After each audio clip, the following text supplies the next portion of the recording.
Üdvözlök mindenkit, Boros László vagyok, és még 2 percet várunk, hogy aki szeretne még tudjon csatlakozni, nyilván időközben is lehet csatlakozni, és ugye 2 kérdést fogunk ma megbeszélni, mind a 2 érdekes, ugye az egyik az alumínium adalékokkal kapcsolatos a vakcinákban, oltanyagokban, a másik pedig a timerozál, tehát a higany származékokkal kapcsolatos. Ez egy régebbi, múltkori előadás újbóli felvétele, csak azért, hogy együttesen tekintsük át a legfontosabb összefüggéseket, és hát ugye itt azért fontos intézkedések vannak, amelyeket szintén át fogunk tekinteni, úgyhogy szeretettel üdvözlök mindenkit, ha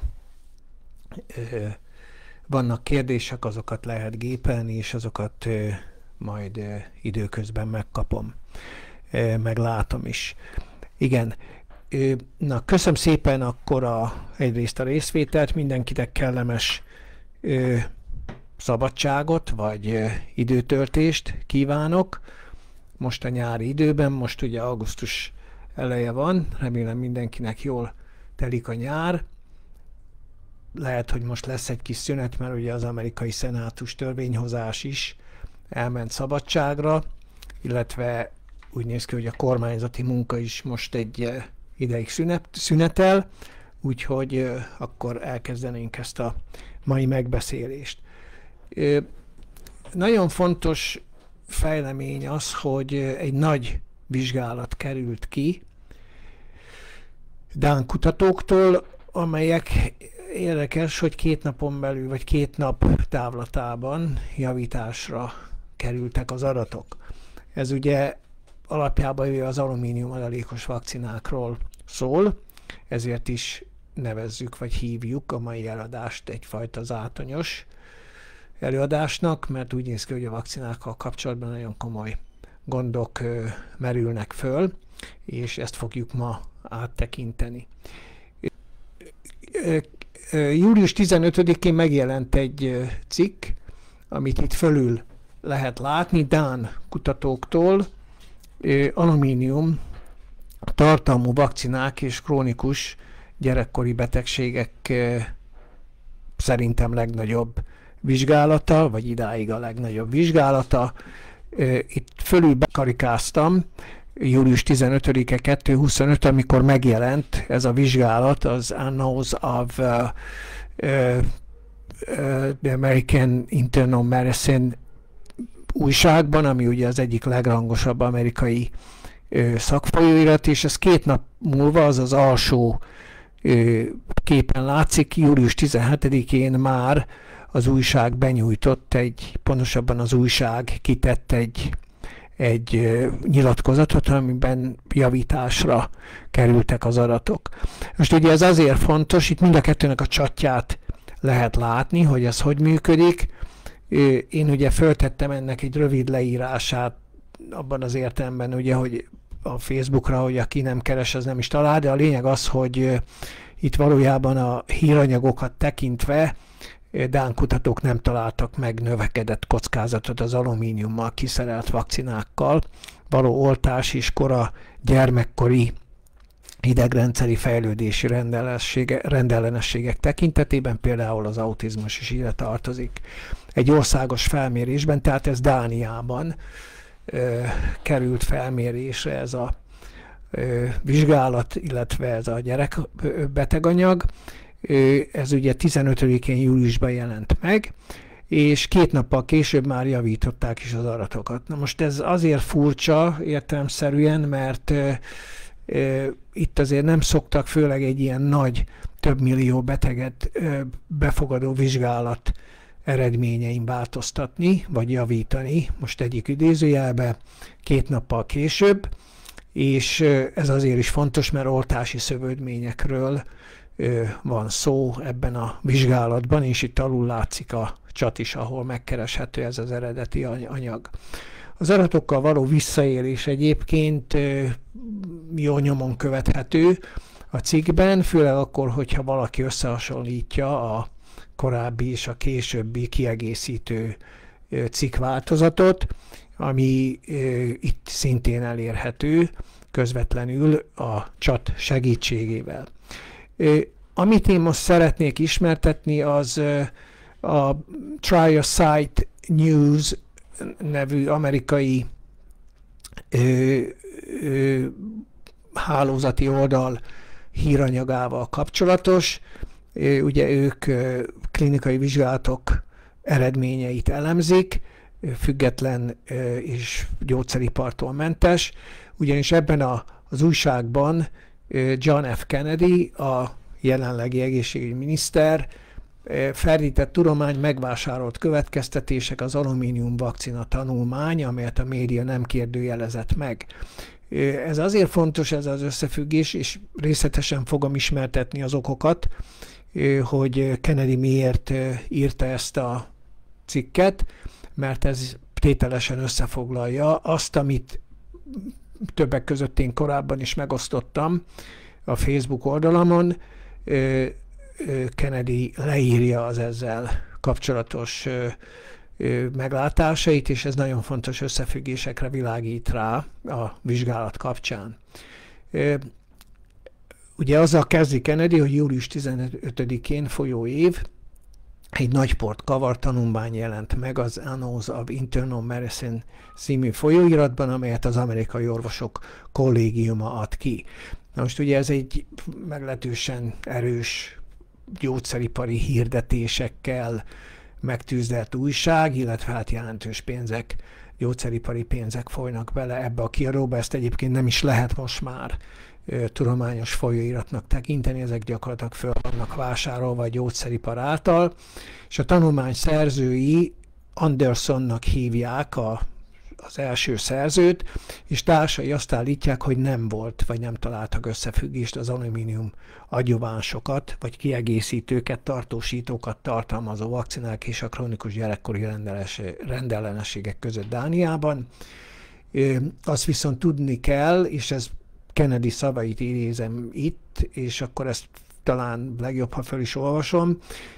A fönti csaton egyébként, amit a képe mellett mutattam, ott el is lehet olvasni eredeti angol szövegben, amit most magyar nyelven megbeszélünk. A gyógyszeripar által finanszírozott szolgalelkű fő média, amely mindig is alig várta, hogy megvédje az ipar, mondjuk így megváltoztathatatlan nézeteit, diadalmasan üdvözölte ezt a tanulmányt az alumínium biztonságának bizonyítékaként, de nyilvánvalóan nem vizsgálták meg azokat a részleteket és hiányosságokat, amelyeknek ugye egyrészt az adatokkal kapcsolatban, másrészt a pénzügyi összeférhetetlenséggel kapcsolatosan voltak fontos kitételei, ezt fogjuk megbeszélni.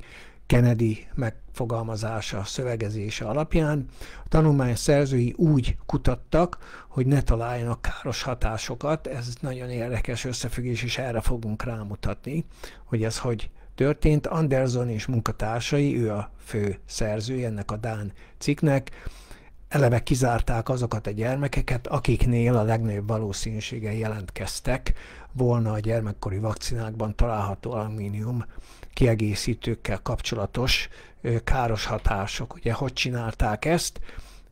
A kizárás alá tartozott minden 2 éves kor előtt elhunyt gyermek, azok ugyanis, akiknél korán légúti megbetegedéseket diagnosztizáltak, valamint megdöbbentően 34.547 gyermeket szintén kihagytak. Ez egyébként a tanulmányban szereplő népesség vagy gyerekcsoport populáció 2,8%, akiknek oltási nyilvántartása a legmagasabb alumínium kitettségi szintet mutatta.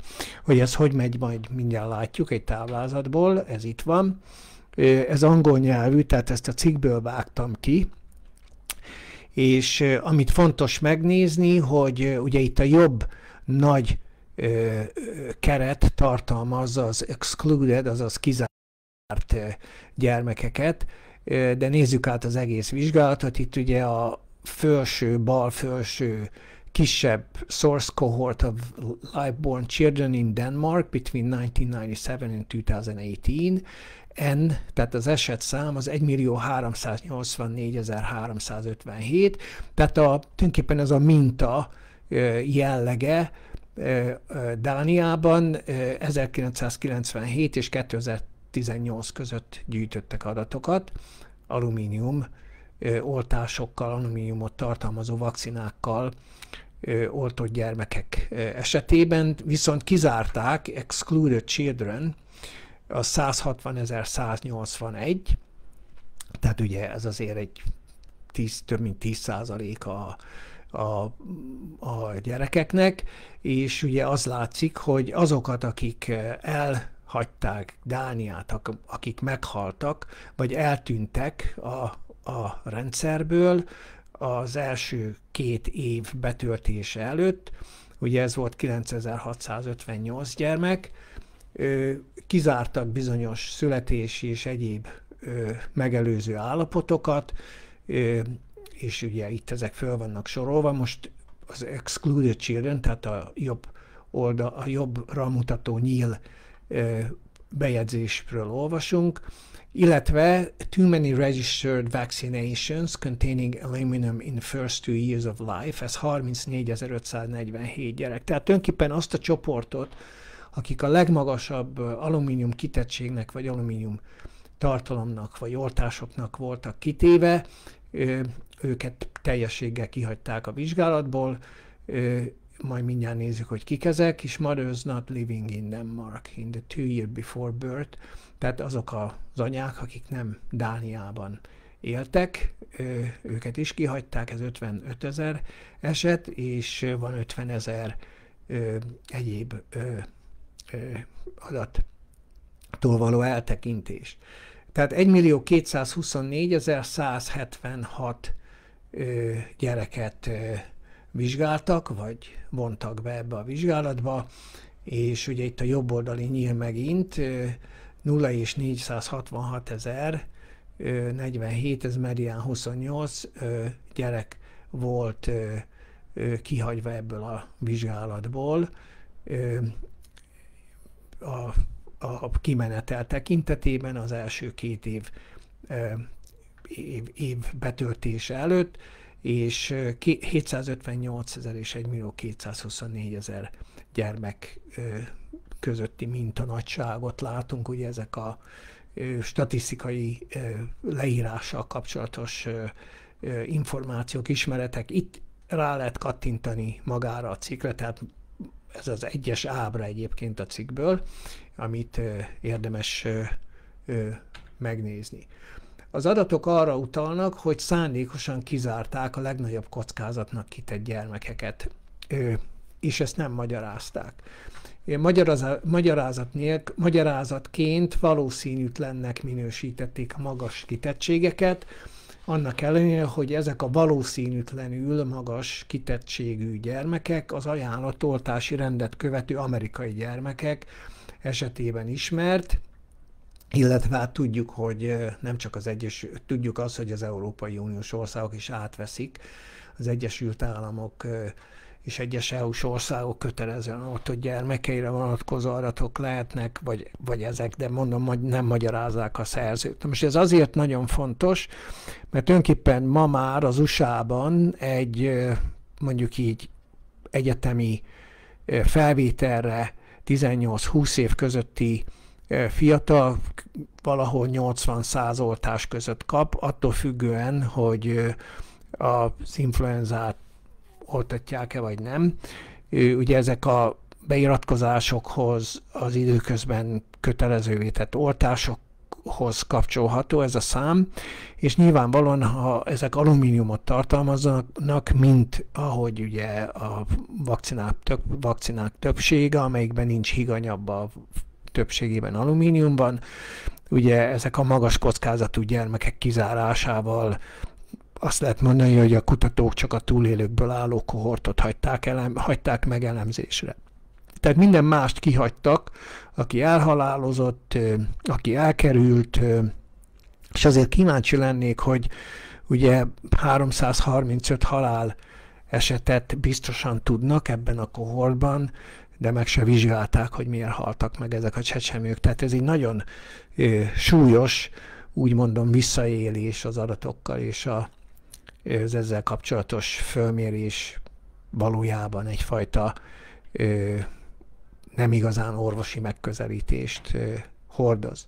Anderson, tehát az első szerző és csapata kezdetben egy 0 kitételű kohorttal rendelkezett, tehát akik soha nem voltak oltva, ugye alumínium tartalmú vakcinával a vizsgálati csoporton belül, viszont ahelyett, hogy ezt a nem oltott csoportot külön értékelte volna, azaz lenne egy nem oltott referencia vagy hivatkozás, ezeket a nem alumínium tartalmú vakcinával nem oltott gyerekeket ugye bekeverték, vagy bevonták a legkevésbé kitett érintett csoportba, tehát a legalacsonyabb alumínium dózissal oltott csoportba, ezzel elhalványították az esetleges káros hatások klinikai jeleit, akár alacsony vagy kis dózisú, vagy kis mennyiségű oltás után is. Tehát tulajdonképpen összevontak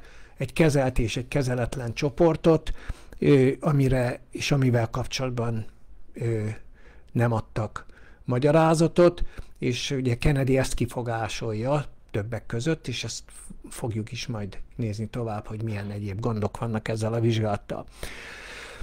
Egyébként a születési év figyelembevétele egyes tanulmánytervekben helyénvaló lehet a hosszú távú folyamatok figyelembevétele érdekében, ebben az esetben ez nem egy semleges lépés viszont, ugyanis az oltásokból származó alumínium kitétel vagy expozíció idővel nő.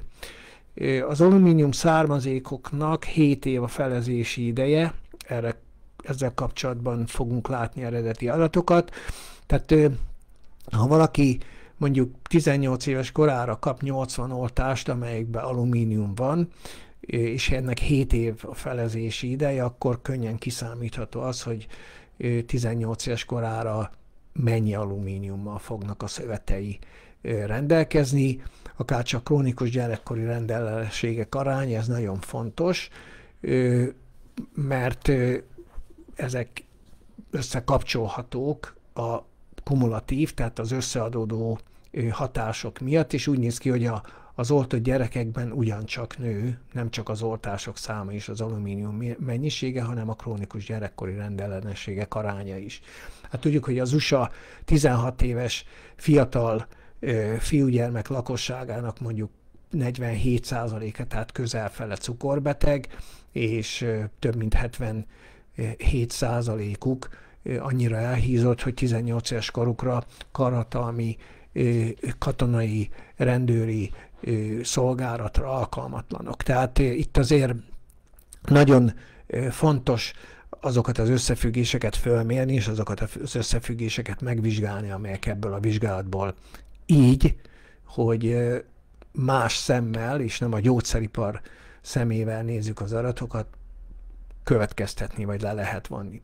A szerzők szinte kizárólag kórházi betegnyilvántartásokban szereplő diagnózisokra támaszkodtak, ezt jelzik is egyébként a vizsgálatban, a kohort leírásánál, és ez lehetővé teszi számukra, hogy kizárják azokat az érintett gyerekeket, akiket logopédus, tehát nem kórházi körülmények között kezeltek. Hát ugye tudjuk, hogy tehát vannak bizonyos viselkedési betegségek, amelyek saját ellátórendszerrel rendelkeznek, nem csak Magyarországon, hanem ugye gyerekpszichológusok és egyéb ugye logopédus és mozgásszervi tornákat és egyéb fizikoterápiás beavatkozásokat intézményesítő olyan gyógyintézetek, amelyek nem számítanak kórháznak, tehát tulajdonképpen az ott született diagnózisok nem kerültek bele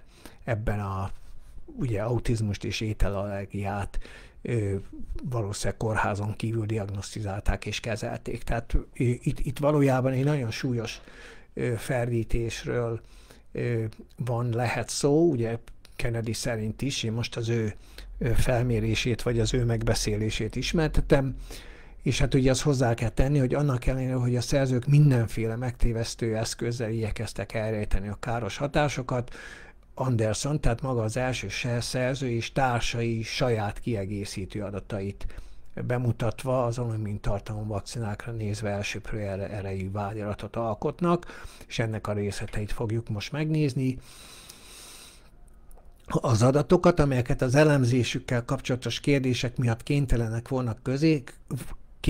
voltak közé tenni, közvetlenül ellentmondanak a tanulmány következtetéseinek. Érdemes megnézni, és érdemes elmenni a cikkhez, ami ugye a fenti csaton látható. Miért? Mert ott látszik és láthatók azok a statisztikusok, tehát egyetemi tanár, professzor, statisztikai intézeteket irányító, többek között a Kalifornia Egyetemről is van több statisztikus, nem az én hozzászólásom, hanem orvosi statisztikával foglalkozó egyetemi tanárok hozzászólásai, amelyek ezt hangsúlyozzák, hogy maga az adatsor az ellentmond a tanulmány következtetéseinek, már amit a dán kutatók tettek.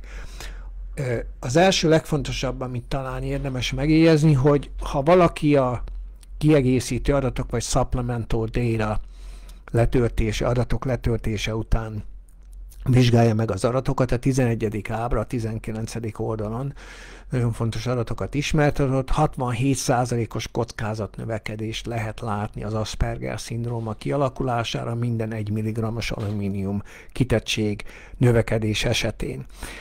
2007 és 2018 között született gyermekek körében. Ja, most ugye itt már ugye nőnek az oltási számok, és tehát itt azért nagyon fontos megnézni azt, hogy az adatok mit mutatnak, tehát tulajdonképpen ha statisztikusok kézbe veszik ezt az adatsort, ugye azt lehet látni, hogy az Asperger-szindróma, nem tudom, hogy mennyire ismert maga az Asperger-szindróma, ez alapjába véve egy viselkedési zavar. Nagyon fontos, hogy ennek az autizmussal kapcsolatos határ mondjuk így mezsgyeit bejárja az, aki ebben érdekel, de a lényeg az, hogy egy ilyen érintett betegség esetében ki is mutatható a statisztikailag szignifikáns eredmény. Tehát van az alumínium vakcináknak Asperger-szindróma kialakulása milligrammonként hatása. Ezt ki lehet számolni az adatokból. A mérsékelt kitettségű csoporthoz képest a legmagasabb alumínium expozíciójú kohorszban, tehát mintában 10.000 gyermekre 9,7-tel több neurodevelopmentális, tehát idegrendszeri fejlődési rendellenesség mutatható ki, 4,5-tel több autista rendellenesség mutatható ki, és 8,7-tel több autizmus spektrum rendellenességet diagnosztizáltak. Tehát tessenek elmenni az eredeti adatokhoz, és megnézni, hogy ezek mit jelentenek. Ezt érdemes összehasonlítani más országok adataival, 10.000 gyermekre vonatkozóan, tehát itt ezek abszolút számok, tehát how many cases, tehát hány esettel több ilyen rendellenesség mutatkozott dán kohortban, a dán mintában, ezt össze lehet hasonlítani más országok adataival is. A tanulmány 3 szerzője a dán Statens Serum Institute, SSI a rövidítése, SSI vagy SSI, a rövidítése nevű állami tulajdonú vakcinaipari vállalathoz tartozik, amely számos alumínium tartalmú vakcinát fejleszt. Tehát akik közölték ezt a cikket, ők maguk is tehát alumínium alapú vakcinákat fejlesztenek. Tehát itt nyilvánvaló az összeférhetetlenség ebben az értelemben, és ugye ez a SSI, vagy ez az SSI, a Dán Nemzeti Vakcina Program számára is beszerzi és szállítja a vakcinákat, ami egyértelmű intézményi összeférhetetlenséget jelent, tekintettel a vállalat vakcinagyártást támogató és vakcina felhasználást ösztönző szerepére. A vezető szerző, aki a rangidős szerző, tehát az utolsó szerző a cikkben, többek között a Novo Nordisk alapítványtól kapott támogatását. Tudjuk, hogy ki vagy mi a Novo Nordisk, ugye az a világ egyik legnagyobb gyógyszeripari cége. Tehát ugye itt akkor, amikor ugye nem találunk táblázatot, amely bemutatná, hogy az alumíniumnak kitett mintákban, kohorszokban, csoportokban hány gyermeknél diagnosztizálták az egyes eredményeket, ugye ez következésképpen azt adja, hogy nincs lehetőség arra, hogy a számításokat függetlenül értékeljék olyan szakemberek, akik ezzel foglalkoznak, tehát orvos statisztikusok, így az olvasóknak, a szerzőknek átláthatatlan ugye modellek vagy modellezési döntéseket kell, és ezekben kell bíznia a szerzők részéről. Ugye az Annals of Internal Medicine nem tette közé a nyers adatokat, amelyek elengedhetetlenek lennének az átláthatóság és a reprodukálhatóság, azaz a megismerhetőség szempontjából. Ugye maga az Anderson tanulmány, és erre hivatkozik is maga a tanulmány, közzétett információja szerint a dán adatvédelmi szabályozás miatt a nyers adatok nem hozhatók nyilvánosságra. De most ezt tudjuk, hogy ez nem igaz. Már abban az értelemben, hogy ha földolgozunk bármilyen mintát, ugye akkor ezeket le lehet ugye butítani olyan tekintetben, hogy nem hozzáférhető a személy, vagy a személyek, akiktől ez a de-identification, tehát akkor, amikor az azonosítókat kiveszik az adatcsoportból, vagy az adatsorból, és utána ezt közzéteszik, ugye innentől kezdve, hát ugye mi azért nagyon sokat dolgoztunk a Kalifornia Egyetemen, Los Angelesben klinikai vizsgálatokkal, én magam is része voltam bizottsági döntéseknek, ahol ugye ahhoz, hogy egy vizsgálattal kapcsolatos adatsor nyilvánosságra kerülhessen, ez ugye ehhez valójában csak annyit kell csinálni, hogy az azonosítókat eltávolítani az adatsorból és kitenni a nyers adatokat, de ezt nem tették meg, vagy nem teszik meg, sem az újság részéről, sem pedig a szerzők részéről. Na most ez azért fontos, mert én írtam az újságnak is, és írtam a szerzőknek is. A szerző szabadságon van, tehát a felelős szerző, akitől lehetne mondjuk így adatot vagy adatokat kérni. Az újság pedig elküldte az általuk közzétett cikket, meg a kiegészítő anyagokat, tehát tulajdonképpen itt azok a statisztikusok, akik hozzáférnek az adatokhoz, és véleményezik ezt az adatot, vagy ezt az adatsort, akár a jelenleg rendelkezésre álló adatokat, vagy hozzáférésük van az adatokhoz, tőlük várjuk, vagy rajtuk keresztül tudjuk leginkább megítélni, hogy mi fog történni ezzel a cikkel. Ugye Kennedy úgy fejezi be az írását, hogy ugye nem több statisztikai modellezésre van szükség, amelynek az a célja, hogy a káros hatások jelzéseit elrejtsék, hanem ugye független kutatásra, amely teljes átláthatóságot, módszertani hitelességet feltételez, és a kényelmetlen igazságokkal való szembenézés bátorságára alapul. Én megköszönöm Barbinak azt, hogy ennyire egyenesen fogalmaz. Én gondolom, hogy sokan vagyunk így, akik orvosi statisztikával, orvosi járványtani, vakcina mellékhatásokkal kapcsolatos vizsgálatokban részt vesznek. Ugye mi magunk is több kollégával igyekszünk segíteni ebben a munkában Bobby Kennedynek, úgyhogy némely mondjuk így megjegyzés visszaköszön ezekből a véleményekből, amelyeket korábban mi megfogalmaztunk, illetve hát ugye most az amerikai szenátusi meghallgatások, azok a Ron Johnson, aki ugye most már szenátus elé vitte az oltás károsodás kérdését, vagy az oltásokkal kapcsolatos szövődmények kérdését, és ugye ez egy nagyon fontos nézet, állásfoglalás és szakmai vélemény Kennedy részéről, aki ugye az Egyesült Államok egészségügyi és szociális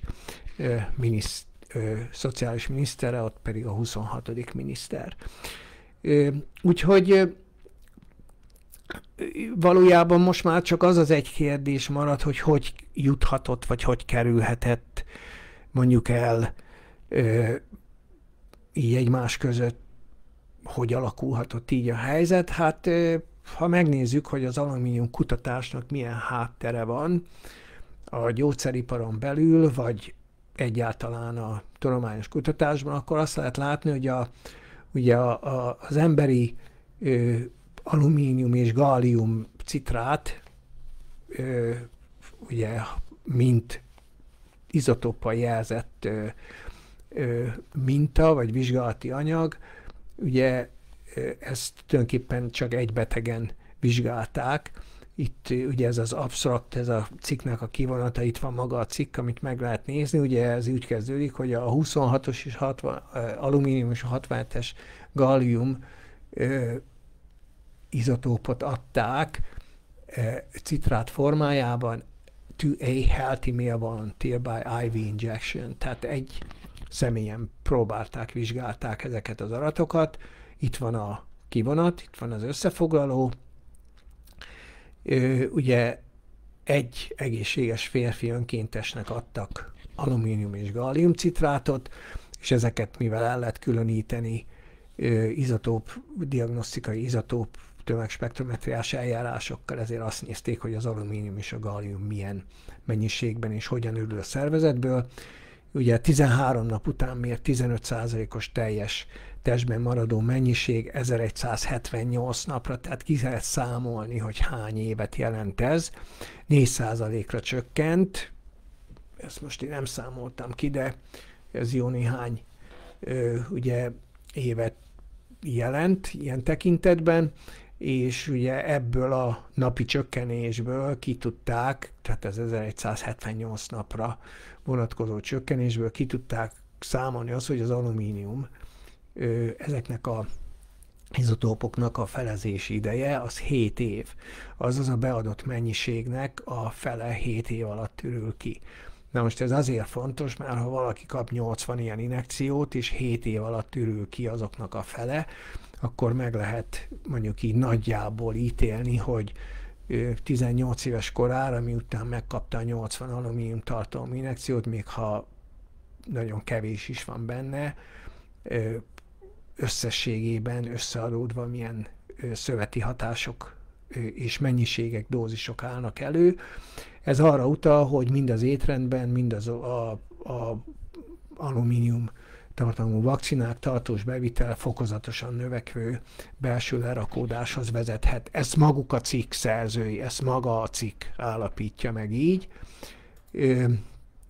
És ugye ez azért fontos, mert ez ide átvezet a következő kérdéshez, mégpedig a timerozál vakcina adalék kérdéséhez.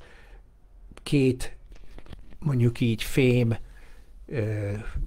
só tartalmú vakcinát, vagy vakcinaadalékot használnak, az egyik a higany, vagy a timerozál, a másik az alumínium, amiről az előbb szó volt. Na most ez azért fontos, maga ez a nehézfém vagy fémsó adása, mert ugye ez okozza azt az aszeptikus, azaz nem fertőző ágens által előidézett szövetelhalást, izomelhalást, ami a vakcina helyén azért szükséges, hogy oda immunsejtek, vagy ugye az ellenálló képességet közvetítő sejtek oda jussanak, vagy oda lerakódjanak és fölvegyék a fehérjét vagy az antigént, amivel kapcsolatban a vakcina beadásra kerül. Na most ugye ezt azért tudni kell, hogy ezek a nehéz fémek és ezeknek a sói, ezek szöveti károsító hatással rendelkeznek, és mondjuk, mint ahogy láttuk az alumínium esetében, de a higanynál is fogjuk látni, hogy ezek összeadódnak, és itt, ha egy 7 éves felezési időről van szó, akkor nyilvánvalóan, ugye itt, mit tudom én, 3-szor 7 év alatt, mondjuk mire 21 éves lesz a gyerek, a 80 oltásnak, nem tudom én, attól függ, hogy milyen időszakban kapja ezeket, de azért azokból jelentős nehézfém lerakódás alakul ki a szervezetben, ami hát nyilván alapvetően összefüggésben van a dán vizsgálatokkal, hogy miért ennyire modellszerűen és elfedve tájékoztatják a tudományos közvéleményt, vagy a szakembereket. Hát nyilván ennek lesz folytatása, tehát itt azért ez nem áll meg, ez a soresemény. Mi most ezt azért ismertetjük, hogy készüljünk a lehetséges további fejleményekre, és ehhez kapcsolódva, amit ma megbeszélünk, ehhez kapcsolódva fogunk ráépítve további ismereteket megosztani. Kennedy aláírta ugye a vakcina tanácsadók, most már a CDC, tehát a Center for Disease Control véleményezi a vakcinákhoz tett ilyen adalékokat, ezek közé tartozik a higanyadalék, és ez a timerozál, és ugye a Kennedy úgy rendelkezett, hogy minden influenza vakcinából ki kell vonni ezt a timerozált. Ez nyilván azért van, mert egyrészt ez egy nehézfém, másrészt pedig ugye gyerekeknek is, ha influenza vakcinát adnak, akkor az tartalmazza ezt a higany vegyületet, aminek le fogjuk írni a méregtanát rövidesen. Na most ez viszont azért tesz keresztbe az oltóiparnak, mert ugye ezek nélkül, a nehézfém sók nélkül nem tudnak olyan helyi izomkötőszövet, szalagok, vagy ahova ez helyileg bejut az oltás után, nem tudnak olyan szövetkárosodást előidézni ezek nélkül, a nehézfémek nélkül, vagy a sóik nélkül, ahová megfelelő mennyiségű immunsejt jutna, ami egy akár mérhető immunban vagy ellenanyag termelést váltana ki, és ugye innentől kezdve, mivel a gyógyszer vagy az oltóipari cégek úgy versenyeznek, hogy kinek ugye az FDA-hez ezt az adatot nyújtják be, hogy kinek a vakcinája eredményesebb az ellenanyag kiválasztás vagy termelés tekintetében. Ugye itt nagyon fontos tudni az, hogy tulajdonképpen maga a vakcina hatásossága az attól függ, hogy mennyi ilyen nehéz fémsót, azaz helyi szövetkárosító, izomsejtet károsító anyagot raknak bele.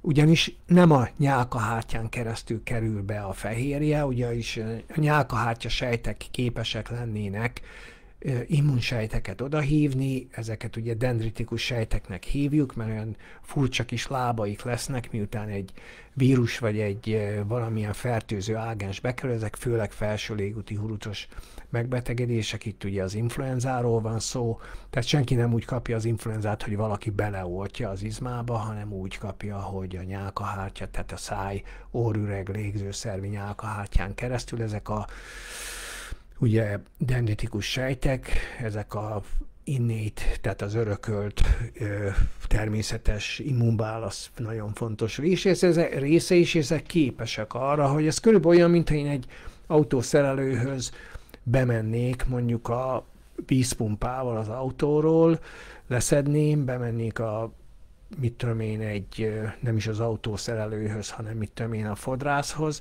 és azt kérném tőle, hogy termeljen, tehát javítsa meg, vagy csináljon erről egy valamiféle olyan változatot, ami képes arra, hogy ezzel valamiféleképpen kapcsolatba kerüljön. Tehát ugye ahhoz, hogy megfelelő immunizálás történjen, vagy megfelelő ellenanyag termelés, mert ez azért nem teljes immunizálás az, amit egy injekcióval be lehet adni. Ugye ez Kennedy is többször elmondta, hogy itt évente kopik maga ez az ellenálló képesség, amit nem természetes vagy nyájimmunitás idéz elő, és ezért kell ismételgetni ezeket az oltásokat, de ilyenkor mindig ugye egy újabb alumínium adag, egy újabb higanyadag kerül a szervezetbe, ami idővel értelemszerűen, mivel a szervezetben ugye bennmaradt, tehát akkumulálódik, azaz nem ürül, vagy 7 éves felezési idővel ürül, ezért ugye meglehetősen magas szinteket ér el, amit aztán a dán kutatók nem is vonnak be a vizsgálatba értelemszerűen. az ő szempontjaikat mérlegelve, mivel ezeknek a vakcináknak a gyártásával, kiszerezésével, beszerzésével foglalkoznak, tehát ebből élnek. Úgyhogy itt nagyon fontos és nagyon súlyos összeférhetetlenségről van szó. Na, tehát ugye a CDC vakcina tanácsadói nem ajánlják a timerozát tartalmazó influenza oltásokat, és ennek értelmében Kennedy kivonta, úgy rendelkezett, hogy influenza vakcinákhoz nem adható higany, mégpedig azért, mert terhes nőknek és felnőtteknek, illetve gyermekeknek is adják ezeket az oltásokat. Erről Kennedy részletesen beszél Tucker Carlsonnal, itt a beszélgetés meghallgatható, itt van a chat hozzá, tehát részleteiben ez fölmérhető. Ugye a nem ajánlás a CDC tanácsadó testület részéről 5-1 arányú szavazással ért véget, egy tartózkodás mellett, és egyébként a timerozát már 2001-ben eltávolították az összes kötelező gyermekoltásból, de ettől függetlenül az influenzában benne hagyták, amit gyerekek még ma is megkaphatnak, és ugye gyermekeknek és terhes nőknek adott influenzaoltásokban, mint ahogy említettem, ez benne van. Itt van a higany vegyület, ott pirossal bekarikáztam magát a higany, tehát ennek a nehéz fémnek a sóját, illetve magát a higanyt, ami ugye a vakcinákban fémsóként helyi gyulladást okoz, és ugye szerves molekulát csinálnak belőle, ugye ez egy szerves só, ilyen tekintetben is a belégzés, lenyelés és bőrrel való érintkezés esetén nagyon mérgező. Ezt tudjuk, a higanyvegyületre, ami a testben marad oltási sorozatokkal összeadódó, tehát kumulatív hatású, ennek nyilván megvannak a veszélyei, és ugye ez a higanyvegyület, ez nem csak a szárazföldi, hanem a vízben élő szervezetekre is nagyon mérgező. Maga az a vegyület, amit az előbb mutattam, etilhiganyra bomlik, és tioszalicilátra. Ezek érintkezés, vagy akár öngyilkossági kísérlet következtében súlyos higanymérgezés is alakulhat ki. Tehát ez tulajdonképpen nem vicc, ez a higany származék, ezt használják öngyilkossági kísérletekhez, vagy kísérletekben is, amelyek közül néhány halálesetet is leírtak az irodalomban. A központi idegrendszer és a vesék a célpontjai a higanyvegyületeknek, ugye ez igaz a vakcinákban lévő higanyvegyületeknek is, a motoros koordináció, az összehangolt mozgás elvesztése egy nagyon gyakori tünet, és ugye a mérgezés részletes folyamatai ismeretlenek, tehát nem ismerik, nem tudják pontosan, hogy ez a mérgezés hogyan történik. Maga a higanyvegyület a székletben választódik ki, és ugye ez az etilhigany származék, ez felnőttekben kb. 18 napos felezési idővel bomlik le, más vegyi anyagokká, tehát nem ürül ki a szervezetből, hanem maga az etilhigany alakul át 18 napos felezési időben, többek között szervetlen higanyjá alakul, ami aztán tudjuk, hogy nem választódik ki a szervezetből. Az etilhigany felezési ideje csecsemő majmok agyában 14 nap, de mondom, ez nem a higany kiürülését jelenti, hanem tulajdonképpen csak a kémiai szerkezet és a szerves anyagoknak a higanysói ugye alakulnak át más vegyületekké, de maga a higany az a vese által sem kiválasztható a szervezetből. Erről híres, ezt még élettanból tanultuk is az egyetemen, ugye a higannyal kapcsolatos mérgezéseket. Emlékszem, egyszer talán egy hőmérő eltört otthon, és akkor anyukám gyorsan szaladt, és mindenféle ilyen takarító, tisztító eszközzel kitakarította, azért, mert még a gőze is veszélyes. Átjut a véragy és a placenta gátakon, metélhigany képződése miatt 1999-től, mint ahogy említettem, eltávolították az amerikai gyerekoltásokból a timerozált. A az etihiganyból keletkező szervetlen higanyfelezés ideje az agyban sokkal hosszabb, az legalább 120 nap. Tehát ugye már most itt több hónapról van szó, de ez nem tűnik annyira mérgezőnek, mint a higanygőzből keletkező szervetlen higany, ennek az okait nem igazán ismerik. De a lényeg az, hogy itt is egy hosszabb felezési idő, és magát a szervetlen higanyt nem igazán tudják, hogy és hogyan mérgez a szervezetben. Na, ugye az influenza oltások közül 3 fluart, ugye ez egy szuszpenziós injekció, ez a házi patika oldaláról származik ez az anyag. Az oltóanyag az influenza megbetegedések megelőzésére alkalmas ugye 3 éves kortól, tehát ugye itt még nyilván gyerekkorról van szó. Vakcina összetétele megfelel egyébként az Egészségügyi Világszervezet WHO-nál, erről ne beszéljünk, hogy mi a WHO, ugye ezt most már nagyon jól tudjuk, hogy ez egy bűnszervezet része, Fauci ezért kapott felmentést Bidentől, már autópennel, Biden ott se volt, tehát ez nyilvánvaló, hogy itt azért nagyon komoly bűncselekmények zajlanak a háttérben, ezt egyébként Biden elnök már idézőjelbe téve, hogy ki, azt nem tudjuk, mert akkor Biden nem is volt, erről tartottunk egy beszélgetést. Korábban ugye minden köztörvényes amerikai állampolgárok ellen tett köztörvényes bűncselekmény alól fölmenti Fauci doktort, aki hát tudjuk, hogy az egész oltásiparnak mondjuk így a levezénylője volt, főleg a Covid idejében. 2014-ig visszamenőleg kapott fölmentést Fauci, hogy miért azt leginkább Bidentől lehetne megturakolni, de hát nyilván ilyen értelemben nem nyilatkozik, vagy nyilatkozott, északi féltekére vonatkozó ajánlásnak megfelel. A WHO részéről ezt hagyjuk. Segédanyagok, ugye a timerozál vakcinában alumíniumklorid, hexahidrát, trinátriumfoszfát és tiomerzál, ez a magyar neve, tehát itt van mind a kettő, van alumínium is, meg tiomerzál is, itt van a többi hatóanyag is, ugye az adjuváns, amit használnak, ugye ez egy alumíniumfoszfát gél származék, ott van a házi patika címe, utána lehet nézni ezeknek az anyagoknak. Az 1 fluárt szuszpenziós injekció, az az influenza fertőzések megelőzésére használható járvány és veszély esetén alkalmazható. Segédanyagok, itt van alumíniumklorid, hexahidrát, trinátriumfoszfát, káliumklorid és tiomerzál, ez 50 mikrogramm mennyiségben van jelen. Úgyhogy hát itt nagyon fontos új rendelkezések Robert F. Kennedy Jr. részéről várhatók.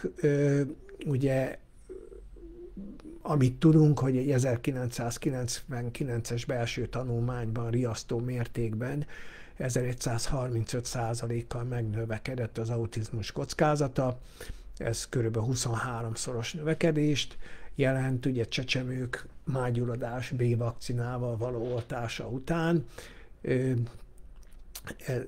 Ez egy Thomas Verstraeten nevű kutató által vezetett vizsgálat, azt hiszem ő belga származású kutató által vezetett vizsgálat volt. Kennedy szerint ez magukat, a kutatókat is sokkolta ez az eredmény, ki is vonták a gyerekkori vakcinákból mondjuk így a falak mögött, de valójában amikor már tudományos közleményre került a sor, itt van maga a cikk, ahol leírták az eredményeket. Van egy errátum, tehát egy javítás megint ennek a cikknek, ugye a Pediatrics 2004, maga ez a cikk ez 2003-ban jelent meg, ez itt fölül látható, vagy olvasható. Ugye itt a timerozának a biztonsági vizsgálatáról van szó, és ugye úgy hazudtak ebben a vizsgálatban legalábbis, hogy a következtetéseket timerozát tartalmú vakcinák és a neurodevelopmentás, tehát az idegfejlődési eredmények között ők nem találtak következetes szignifikáns összefüggéseket. Tudjuk, hogy ugye ők korán befejezték a vizsgálatokat, tehát nem várták meg ezt a hosszabb kifutást, ami ugye években tekinthető, hanem azt hiszem, hogy talán 6 hónapos korban lezárták magát a vizsgálatot, magát a hepatitis oltást azt néhány naposan kapták a gyerekek. Tehát még mielőtt az autizmust vagy idegrendszeri fejlődési rendellenességeket lehetett volna diagnosztizálni, előtte lezárták a vizsgálatot, és ugye azt a következtetést vonták le, hogy bizonyos eredmények tekintetében ellentmondó eredmények születtek a különböző adatbázisokban, és ugye ezeknek a kiigazításával majd talán megfelelő vizsgálatokat tudnak végezni.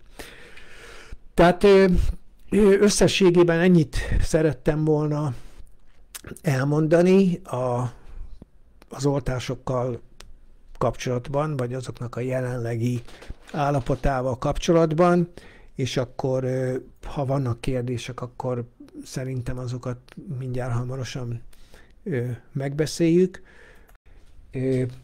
Egy kérdést láttam én, vagy egy kérdés érkezett, az alumínium, mondjuk így injekciókkal, vagy oltásokkal, vagy alumínium származékokat tartalmazó oltásokkal kapcsolatban, hogy miért oltják ezeket, amikor tulajdonképpen a vízben, vagy a táplálékokban levő alumínium is alig-alig szívódik fel, értelemszerűen, mivel ez káros a szervezetre, ugye nehéz fémsorról van szó. Tehát ez azért fontos, mert én nem tudom erre a választ, abban az értelemben, hogy ugye orvosként nyilván ezt másképp gondolom, de én nem vagyok vakcinagyártó, tehát nekem nem függ, ugye az a kérdés, hogyha 0,2 mg literenként az alumínium vízben lévő egészségügyi határérték, akkor miért adunk a gyerekeknek, vagy akár magunknak 0,3, 0,5, vagy esetenként 0,8 mg alumíniumot vakcinaoltással. Egy literben vízben lévő 0,2 mg alumíniumnak csak 0,1%-a szívódik fel a belegben, így a 100-szorosát pumpáljuk a gyerekek testébe. A kérdésem a doktor úrhoz, miért tesszük ezt? Hát ez egy jó kérdés, és megmondom őszintén, nem tudom, nem is tudhatom a választ, mert hát sajnálatosan úgy néz ki, hogy ezt az összefüggésrendszert nem vizsgálják azok, akik vakcinákat gyártanak. Miért? Mert nem tartoznak felelősséggel azért, ami a vakcinák adása után történik, főleg egy 7 éves felezési idő, mint az alumínium tartalmú vakcinák. Na most ugye itt fontos azt is látni, hogy, és ez Kennedy szavai, hogy ugye nem azért ad egy orvosoltás, mert azzal mondjuk így bármit meg tudna oldani, mondjuk így hosszú távú egészség tekintetében, hanem azért, mert nem tartozik felelősséggel sem a gyártó, sem pedig ugye ez az 1986-os Ronald Reagan elnök által aláírt vakcinagyártók nem perelhetők polgári úton, tehát nyilvánvalóan ők azokat a megfontolásokat, amiket itt a kedves kérdező megejtett, ezeket a megfontolásokat ők nem veszik figyelembe. Nyilvánvalóan ugye én magam is, mint orvos és kutató, oktató, ugye ez nem egy klinikai megbeszélés, itt alapjában ugye mi oktatunk és tanítunk, illetve kérdéseket igyekszünk megválaszolni a legjobb tudásunk szerint. A lényeg az, hogy akkor, amikor ezekről a nagyon, mondjuk így, súlyos, szembeötlő hiányosságokkal találkozunk, akkor itt nyilván az anyagi érdekek fontosabbak a vakcinagyártók és a kiszerelők részéről, mint mondjuk így a közegészségügy vagy a népegészségügy átfogó áttekintése. Kennedyék ezt igyekeznek most rendbe tenni, tehát kötelező lesz vakcina szövődményeket, oltási szövődményeket jelenteni, sőt bűncselekmény lesz nem jelenteni azokat az orvos részéről, illetve feltételezhető, Texasban már van ilyen törvénykezés, feltételezhető, hogy gyógyszeripari vagy vakcinagyártó cégek perelhetők lesznek károkozásért, akkor, hogyha hirdetnek is. Erről volt egy beszélgetés nem is olyan régen. Úgyhogy, ha nincs más kérdés, akkor köszönöm szépen, és köszönjük szépen a figyelmet, és akkor a legközelebbi ilyen beszélgetést hasonló kérdésben, vagy hasonló kérdésekben szintén jelezzük majd a BBDH oldalon. Ne felejtsék, vagy ne felejtsétek el a tábort, ugye ez augusztus végén lesz, 28 és 30 között Apajpusztán, ahová jönnek nagyon érdekes adatok. Még, ugye itt nap mint nap változnak a dolgok, ami azt jelenti, hogy majdnem, hogy egy átfogóbb tábori rendezvényt kell mondjuk így kitekintésképpen terveznünk. Miért? Mert addig is, bár most, hogy szabadságra mennek az amerikai kormányzati és törvényhozó és törvényalkalmazó nagyobb szervek, egy hónapos mondjuk így szabadság lesz részükről, valószínű, hogy most az elkövetkező néhány hétben nem lesznek új, vagy mondjuk jelentősen újszerű hírek, vagy rendelkezések, vagy törvénykezések. Jó, akkor ezzel én meg is köszönném a kedves részvételt, és mindenkinek kellemes további estét kívánok.